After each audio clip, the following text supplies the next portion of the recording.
যশোরে মাহফিলে একবার পেয়েছিলাম চাষরা মোড়ে, এক সভাপতি মাইক নিয়ে বলছে, ভাইরা আমার, বোনেরা আমার, আপনারা আমাকে এলাকার মেম্বার বানিয়েছেন, এই জন্য আমি গর্ভবতী।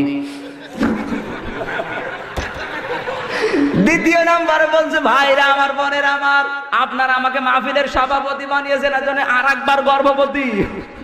আমি বললাম, ভাই ঠিক আছে, আর কিছু বলার দরকার নেই, মাইক দেন। বাংলাদেশের মেয়েরা বিবাহ হওয়ার পরে 1 বছরে একবার গর্ভবতী হয়, আর আপনি 1 মিনিটে 2 বার।